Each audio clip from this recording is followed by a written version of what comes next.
Fala, Tricolada! Fala, meus amigos. Não tá mole não o Fluminense, hein? Cara, a gente lê uma notícia dessa aqui que eu vou passar pra vocês, a gente se pergunta, né? Quando é que o Fluminense vai mudar? Quando é que isso vai acabar no Fluminense? Quando a gente vai parar de ver esse tipo de notícia? Né? Quando o Fluminense vai parar de vender o almoço para comprar a janta? Quando vai começar a parar? Quando vai parar de vender jogador da base para pagar jogador veterano em final de carreira? Quando o Fluminense vai parar de atrasar, né? Compra de jogadores? A situação financeira do Fluminense, na realidade, é bem difícil. Tudo bem que o Fluminense pagou o salário de setembro dos jogadores, mas a gente sabe muito bem que atrasou os meses anteriores. Dessa vez pagou em dia. Mas a gente sabe que pagou a CLT, mas não pagou o direito de imagem dos jogadores. A gente sabe também que o fundo de garantia está em atraso. Mas está correndo aí para não perder sua CR. E para os problemas financeiros vão acabar estourando. Já era previsto isso quando o Fluminense foi eliminado da Libertadores, que perdeu uma premiação que o Fluminense contava no final do ano para fechar o caixa, quando o Fluminense foi eliminado de uma Sul-Americana, quando o Fluminense foi eliminado de uma final de Copa do Brasil. Então foi um dinheiro que o Fluminense poderia arrecadar e que ficou no meio do caminho por causa dos resultados do time em campo.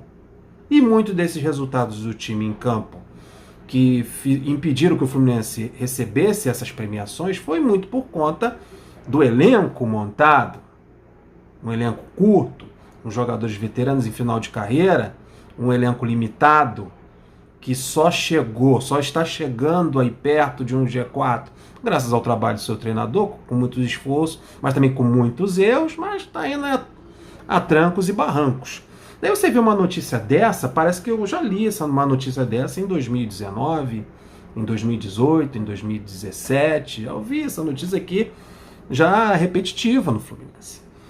Uma jornalista, uma periodista colombiana, e pior que o camarada, é o craque do time, é o principal jogador do elenco do Fluminense. Vamos lá. A periodista se chama Salomé Fajardo, é uma colombiana, ela trouxe a notícia que o Fluminense ainda deve uma parte da compra de 50% dos direitos de John Arias ao clube Patriotas da Colômbia. O pagamento do clube colombiano deveria ter sido feito há 6 meses. Por esses 50%, o Fluminense deveria ter pago há 6 meses e não pagou ainda. Paga sabe aquele cobertor curto?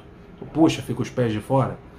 Mas o Tricolor segue sem efetuar o valor completo. O Fluminense ainda não pagou 50% restante do valor da aquisição do John Arias. Isso é muito preocupante.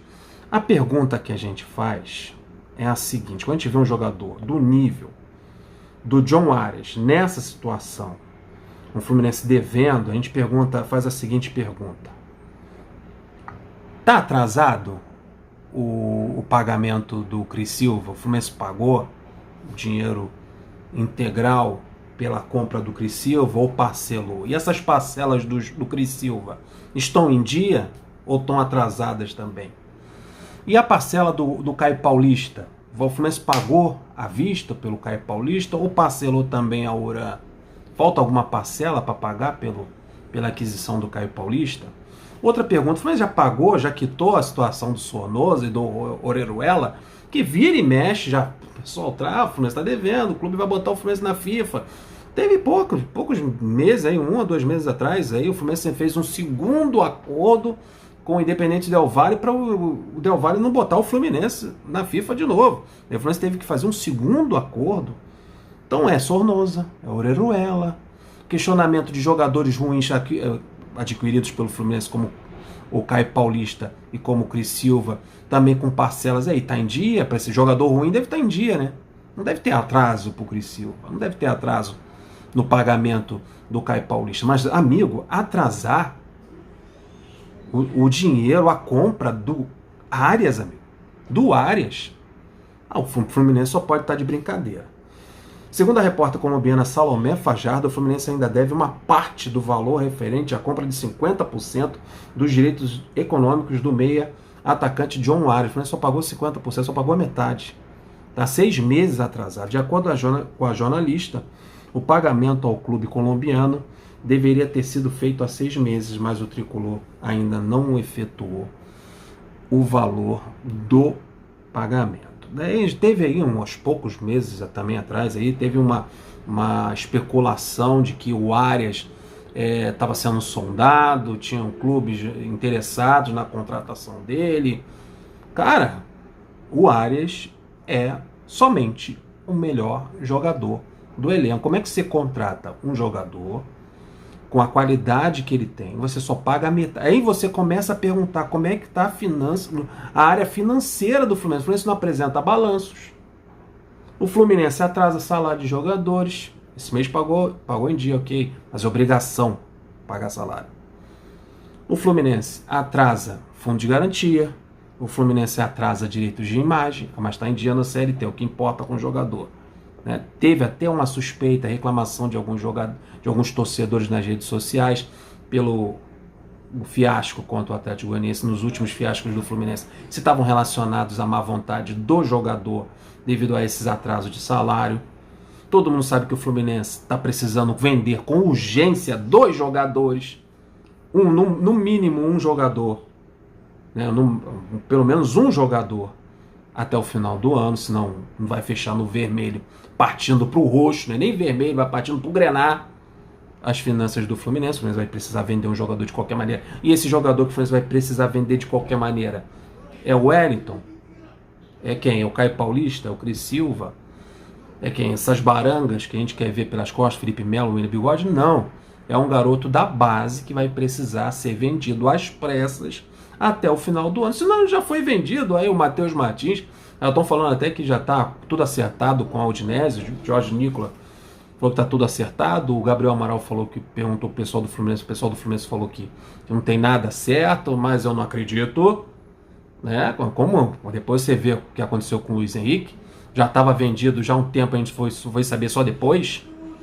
Mas pior de tudo é que para acertar o lado financeiro do Fluminense, as contas do Fluminense, cai tudo em cima do Xerém.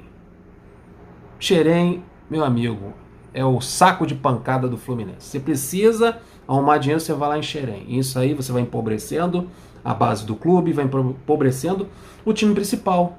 Aí você fica refém de jogador de 40, 39 anos, 38, final de carreira para completar elenco. Daí acha que vai ganhar Libertadores assim? Daí acha que vai ser campeão brasileiro, vai ser campeão da Copa do Brasil montando esse tipo de elenco e vendendo os garotos da forma que precisa vender, vendendo de qualquer maneira, de qualquer preço? Se realmente o Matheus Martins já estiver vendido, eu imagino, eu não quero nem saber o valor que foi vendido. Para não ter um piripaque. Para não cair duro ao saber que o Fluminense mais uma vez vendeu um garoto às pressas, desesperado, e num valor baixíssimo. Meu Deus, arruma um dinheiro, vai rodar a bolsinha na esquina, mas paga o que resta ao John Arias e resolve esse problema com o clube lá da Colômbia. Pelo amor de Deus, é inadmissível em 2022, perto das eleições, o Mário manter as práticas de outros mandatários que já passaram pelo Fluminense. Eu pensei que o Fluminense tivesse mudado, mas já estou convencido que o Fluminense é o mesmo há muito tempo em termos de administração. Por isso que é emergente, é necessário uma mudança de administração no clube. Partir para uma SAF, partir para uma coisa bem mais profissional. Não dá mais para ser amador dessa maneira. Rapaziada, deixa o like, se inscreva no canal, compartilha até o próximo vídeo. Tô indo nessa. Boladão, mas tô indo nessa. Fui!